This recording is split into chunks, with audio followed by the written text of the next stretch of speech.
Well, hey there, church. I want to thank you so much for listening in today. What we're talking about today is really, really important. It affects so many people outside and even inside of our church family, especially over the last couple of weeks. And it's a message that I'm calling from my heart.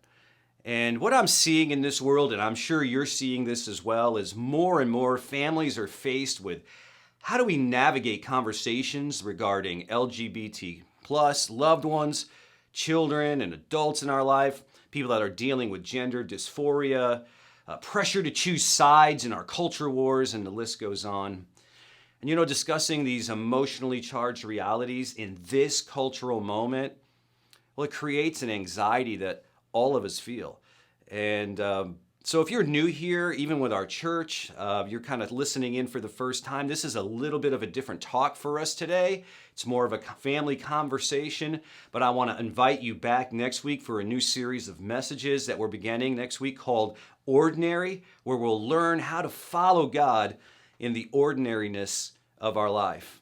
So today I'm going to just do my best to help guide us through what we're talking about today. And I realize that this talk won't address everything in our society or everything in our families.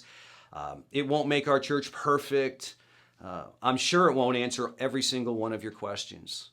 But I know that some of you are going to like parts of what I say and you're going to disagree with other things that I say. And so I'm just going to tell you up front that I'm not expecting you to agree with everything I say. I'm not here to try to convince you to think like me. Where you may not like some of my content, I'm really praying that you'll understand all of my heart. And I know this, I want to help and I want to pastor well. And I do hope that you'll offer me grace as I humbly speak into our church today. And so I would really appreciate your prayers. And so I want to have this mind of Christ in all of this. I want us to be just thinking of others, not just ourselves. So as I share, I just would ask all of us to consider the people that we love, put aside during this time any way in which cultural division angers you or feels threatening to you. The gospel's not about resolving every challenge in society. It's about extending Jesus to people who God has placed in our lives. And so this message is not about culture war. It's really about God's desire to reach people. And similarly, this message is not for somebody else. It's really for all of us. And can I be honest with you? My family's not exempt. Several years ago, one of our sons, Ben, he met with Laura and I to tell us that he was gay. And there were lots of emotions and questions that flooded within us that day and the days after. And I can just speak for me personally. And for me, what it was, what does this look like for me as a father? And what does this look like for me as a pastor? And how do I even navigate this? And are there other pastors that I could speak to? And could they be trusted as someone who could walk with me through this? I had all kinds of thoughts. I thought of my wife, Laura, and how she was processing all of this as a loving mom. But those thoughts paled in comparison to my son. My heart was crushed thinking that he had to process this and work through this for several years before he gained the courage to speak to us. And he had to do this alone. And I remember meeting with him the next day and talking more with him about that process. And I remember apologizing to him for not being there. I felt just horrible as a dad that way. And he assured me it was fine. But I don't know how it could have been fine. And so, suffice it to say, an issue that was so simple for me in seminary got really complex in my family and church. And I wish I could say that everything became easier after that. Laura was an amazing mom. She ran to him. She's so good at loving him.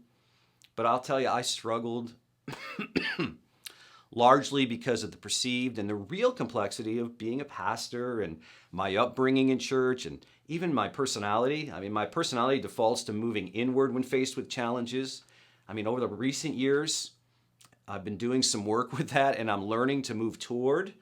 And today I would say that, my son and I have this closer relationship probably than ever. And one thing we both know, beyond a shadow of a doubt, is that we really love each other. So How do I love my son and my Savior well? So the scriptures speak directly to how we can faithfully honor God while simultaneously committing to radically loving our LGBT plus family and friends in a number of respects. And yet, some more nuanced issues we're dealing with today aren't addressed as directly. I mean, how can they be? This world changes so fast. But there are principles and there is a model, and his name is Jesus. And so I want to keep our conversation on him today, his words and his actions. Jesus wasn't exempt from getting roped into difficult conversations of his day, and sad to say, some even had malicious intent, seeking to try to discredit him. And in one such occasion, when Jesus is questioned about marriage and divorce, he responds by going all the way back to Genesis chapter 1 and 2, where he affirms the creation event. Matthew records this, and he says, where Jesus says, "Haven't you read the scriptures?" Jesus replied, "They record that from the beginning, God made them male and female." And he said, "This explains why a man leaves his father and mother and is joined to his wife, and the two are united into one. And since they're no longer two, but one, let no one split apart what God has joined together." See, Jesus is saying that sexuality has a divine design, that God created us male and female, that we come together in marriage, and then it's within that context that the husband and wife consummate their marriage by having sex with one another within that marriage relationship. Now, a deeper principle that we learn here is that sex isn't just physical, it's really spiritual. This was ordained by God. It was his idea before the fall. And it's why that we're so wounded by breakups after we live together, or by divorces, or by pornography, or by hookups that are so casual, but not really casual. See, there's countless stories of people hurting each other in these cases, right? In remarkable ways, because hurt people hurt people. And there's something that affects us in the deepest part of our beings, because sex is more than merely physical. A couple of important things to understand as Jesus quotes from Genesis again. It says, "So God created human beings in his own image. In the image of God, he created them. Male and female, he created them." What's he saying? Well, he says, first of all, we're all made in the image of God. Everyone ever created has value to God. And if I understand that I'm made in the image of God and that people in my life are image bearers of God, well, that changes how I relate to everyone. And part of being made in the image of God is that we have that capacity to communicate with him, for him to speak deeply into our souls. It means we're made with complexity, spirit, soul, and body, with mental, emotional, physical, and spiritual capacity. It also says that God has made each one of us male and female, and I know there's a lot with that today, and yet throughout history, there's always been some people for whom gender is not so clear, or not aligned even with their body sex. And today we know so many youth who identify as gender minorities with a range of ways to express it. And as complex as this is, I want us to focus on people. Think about parents who are left feeling isolated and even condemned as they seek to help their child cope with gender dysphoria. Their children and others dealing with gender dysphoria suffer with great anxiety, deep anguish, excruciating psychological pain. And while this is not God's design, this suffering, I would say, is not sexual immorality, it's just suffering. Now, can trans people sin sexually? Of course, just like any other person can. But we as followers of Jesus should never be on the side of mistreating or mocking or dismissing the pain that trans people experience. We don't just fail to be loving, we fail to be godly. So when sin enters the world, everything gets knocked out of kilter. Nature, our weather, biology, sexuality, nothing's untouched. And all of this leads humans down a path of brokenness and disconnectedness. Relationships become complex really, really fast. Sin ruptures our relationship with God vertically and with people horizontally. And it's why there's so much hurt and anger in the world today. Sin is more complex than just the decisions that we make personally. There's also an effect upon our world. Things we never asked for happen in our lives. And it's why God sent his son Jesus to redeem and restore us, beginning with a relationship with him. So just in case you think, well, at least none of this has affected me and I'm kind of out of this, I would tell you this, that in Jesus' teaching, he doubled down within the area of sex, and he lets all of us know, every single one of us as humans, that all of us are broken sexually. In Matthew 5, he says this, "You've heard the commandment that says you must not commit adultery. But I say, everyone who even looks at a woman with lust has already committed adultery with her in his heart." If you've lusted after anybody, you've cheated on your spouse. You've committed adultery. Not to mention the effects of pornography that ravages our population today and the complexities that we're still learning about to this day. So nobody's clear. Nobody's in the clear with this. There's not an us and them in this discussion. There's just an us. So I want to be clear here. We're not the good people telling all the bad people to start being good. That's not who we are as a church. Rather, we're a bunch of bad people who've been rescued by the only good person who ever lived, Jesus. And we're inviting everybody to do the same and to pursue a relationship with him. Guys, we're all a mess. And the things that we've thought, the things that we've done, the things that have been done to us, they have affected all of us. Now, I'm grateful that you're still listening. And I hope that you are so far. And I know that some of you who are listening, you want me to affirm certain sexual desires, or you're worried that your kids might walk away from their faith because of the way I've talked today or the things that I've said today. And I get that. And I know there's also others of you who are thinking, why did he take so long, to hear a teaching on sexuality? I was worried our church was moving away from what I understand God's word says about sexuality and marriage. With the tension in this culture, it's natural to have those fears as well.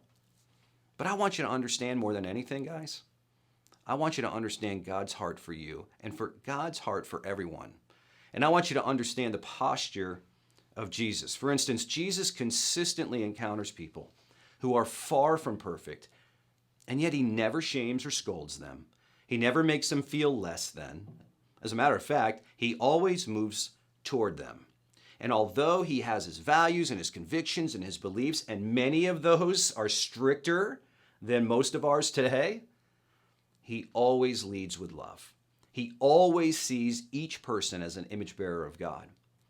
We saw earlier how he views adultery, yet his response to the woman caught in adultery was quite unlike everybody else's of his day. It was full of grace and compassion. And that's our model. That's who we follow. We follow Jesus.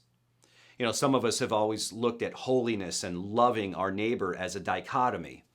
But God is holy 100%, and he is love 100%. And to be holy is to love your neighbor. We are unholy when we fail to love people who need God's love. And to love others is to lean into this wondrous nature of God and grapple with his perfection and his greatness and his holiness. Jesus modeled this as he reached out to people wherever they were, and this frustrated the religious leaders of his day as they made it their habit and conviction to stay away from people who they deemed not good enough. Jesus was even chided by his own disciples when he crossed into Samaria, something no self-respecting Jew would ever do. And his answer was to them, I must go. And this eventually led his followers to move outward to all people groups as the church spread throughout the empire and beyond. So all need to hear the good news of Jesus, that our hope is found only in him, that he took upon himself the sin of the whole world, and he died for the forgiveness of our sins. He rose from the dead, offering us life today and for eternity. So what does this look like for us? That we be a people that move toward each other and not away. That our worship services are just that, a place where we elevate Jesus and people are drawn to him. And I know that in this day and age, in this cultural moment, we all have many positions on all of these topics. Matter of fact, it's so complex today, it's not just two positions, A and B anymore. It's X and Y too. But I hope that we can all agree and know and understand that every single person matters to God. And where God has his design, even more he offers his grace to us. There's so many things today to be offended by. Can I say this? Satan loves to create an offense with another. And I could be offended in the parking lot. Maybe somebody didn't wave at me. I could be offended in the kids' environment. Someone cut in front of me at check-in. I could be offended in a small group by hearing something that I don't agree with. I could be offended on my serving team. But one offense after another, they just happen. Offense, offense, offense. And pretty soon, I'm isolated. And in my isolation, I'm cut off. And the best option for me is to just go away. People do this all the time these days. They run away. They run to their echo chambers where everyone in the room says and thinks exactly the same thing until they don't. And then it's off to another one. You know, while Laura and I were in England this last few weeks, we experienced so much. And one thing we saw was a pub. Let me tell you, in England, pubs are hard to miss. Well, this one was special historically. It's called the Eagle and a Child, and it's located in Oxford, England. Now, what made this pub special was that it was in this pub that great Christian writer and thinker C.S. Lewis would meet with another great writer, J.R.R. Tolkien. Maybe you've heard of him. And together, they'd share a pint, they'd critique each other's works, they'd encourage one another in their writings, and they'd even talk a little theology with each other. Some of you didn't know that they were contemporaries. Imagine being a fly on that wall. The books that we read and enjoy, some of them have become classics, and they've even become some movies, and they've shaped us. Those ideas and those works were sharpened there together in the evenings after long days of thinking, creating, and writing. Now, also, what you may not know is directly across the street is this towering statue. Matter of fact, it looks like a steeple was ripped off a church and just planted in the ground. And that statue is called the Martyrs' Memorial. Now, England has got a sordid history when it comes to politics and the church. And this statue memorializes 3 bishops who were arrested and burned at the stake for attempting to lead the people of England into the Protestant Reformation. I mean, I can't help but wonder if, seeing that statue affected some of Lewis's and Tolkien's writings. What I'm saying is church history is littered with Christians killing other Christians over things that they disagree with. I mean, and they're important issues, and they're emotional issues of their day where people truly believed they were doing God's work. Others were burned at the stake for translating the Bible into English. Still others were hunted down and killed because of their mode of baptism. And you might say, yeah, but those issues, those pale to ours and what we're dealing with today. Yet I would say to you, all those issues were wildly important in their own day. And today we look back and we go, really? You're killing each other? You're severing relationships? Couldn't there have been a better way? There's a few beliefs that I'm willing to die for, honestly. The virgin birth of Jesus, his blood atonement for our sins, his physical bodily resurrection, and his promise that he's coming again. These are found in the church creeds through the years. But then there's some things that I'll defend and I'll discuss. And these issues are all connected to people. And they are really important to talk about and to come alongside each other. But they are not important enough for us to divide over. Guys, I dream of a place where we have a culture of grace and forgiveness, where we're not expected to be perfect as we navigate these difficult, complex, and intensely personal situations, where we think the best of each other, where there's room and patience for the Holy Spirit of God to work within each one of our souls.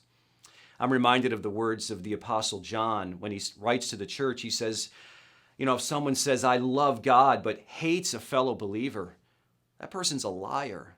For if we don't love people that we can see, how can we love God, who we can't see? I dream of a place where we can become strong and mature enough to be comfortable with being uncomfortable, where we can disagree and still care for each other deeply, where we speak gently and humbly to each other, keeping Jesus, the author and finisher of our faith, central. Sometimes we think that when we're uncomfortable, we're in the wrong place.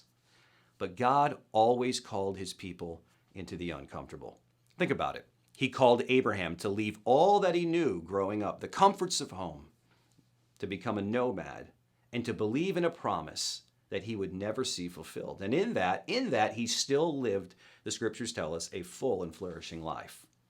Moses, he left a quiet life of shepherding, minding his own business, to lead a people who many times just full of drama and drove him crazy. David left the anonymity in the quiet fields to fight a giant, to save a nation, to become a national hero, only to ultimately run for his life for a decade, chased by an insecure king. Where was God in all of these stories? He was right there with each one of them in the uncomfortable. Hey, no one was more uncomfortable than Jonah, realizing that God was committed to extend his glory and love to a people group who Jonah couldn't stand. He hated them. But it didn't stop God. And Jesus is no different.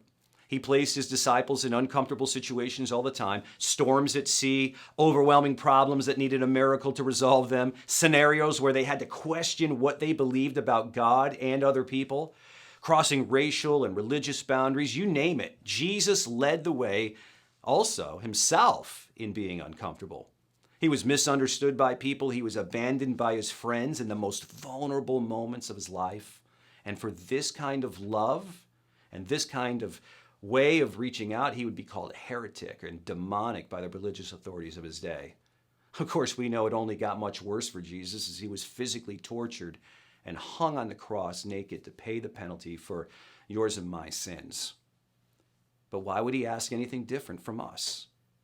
Man, I dream of us to be a patient and resilient people, a loving and a caring people, a generous people, a forgiving family, a people of God with our hands outstretched toward one another, coming alongside each other's very complicated stories, holding one another up, bearing each other's burdens, confessing to one another, loving one another, being at peace with one another, comforting, encouraging, and doing good to one another, waiting for one another, being humble toward one another, and certainly praying for each other. You know, God is always at work in every single one of us. He's building our character every day. He's renewing our minds every day, and he's transforming our hearts every day. And that work will not be finished until we see Jesus face to face. You know, one of Jesus' longest prayers was recorded by John, and in that prayer, he prayed to the Father for us, for you and me, more than anything, his church. And in this complex and broken and hurting world, you know what he prayed for? That we would stay together. John 17, it's recorded, Jesus says, I'm praying not only for these disciples, my contemporaries, these people that are here today, but I'm also praying for all those who will ever believe in me through their message. I pray that they will be, all of them, one, just as you and I are one. As you're in me, Father, and I'm in you. And may they be in us so that the world will believe that you sent me. Guys, when the church stays together, it is a force for good in the world. It's that city on a hill. It's an example to our society. It's a picture of God's kingdom on earth. And I dream of a place where what unites us, where who unites us is infinitely greater than what divides us. Oh, finally, while Laura and I were away, we also had a chance to visit our granddaughter, Nolly. You didn't think you were going to get away without seeing a picture of her today, right? We're never going to miss that opportunity to see her. We love her so much. She fills our hearts. She's a beautiful little girl made in the image of God. And I can't help but think that she, like the next generation, is counting on us to stay together and to love each other well, to pursue Jesus, his words and his ways, and to follow his example. And yes, to even be comfortable in the messy, uncomfortable, giving that space, giving God space to do his work in all of our lives. So what if we could be a light and example to our next generation? How much would that be worth? How much is the next generation worth? I say they're worth everything. You know, God's not done with that next generation either. He's just getting started. And by the time he's done, we likely will have learned much about Jesus through their distinctive insights as well. So let's keep a kingdom hope that God is still at work among his people. So, I've aimed to do two things today, however imperfectly. I've aimed to faithfully honor God and his word as best as I know how by looking at the words and teachings of Jesus, while at the same time challenging us to love each other and all people as Jesus did by looking at the actions of Jesus. So here's what I know. We're real, authentic, and genuine people who are really honest about God and ourselves. I know this about us. We struggle together. We laugh together. And we seek answers from God together regarding the questions and problems that we face in life. And we pursue our mission together to help people find and follow Jesus, because it really is all about Jesus. So let me pray for us today. Heavenly Father, we know that a healthy church pursues Jesus together. It stays together and it prays together. And that's what we're doing here right now. Our hands and our hearts, they're open to you. And we're asking you, God, for wisdom and healing, for your love, for your patience, and for your perspective in our lives. We're seeking your holiness and your goodness. And we're inviting you to speak deeply into our individual hearts, but also into us corporately as a people of God. God, thank you for always moving towards us. Even in the beginning, in the garden, when we sinned against you, you moved toward us. And by sending your son Jesus from heaven to earth, you moved toward us. So may we together, however imperfectly, pursue you each day of our lives. Thank you for your grace. We're all counting on it. In the name of Jesus, we pray. Amen.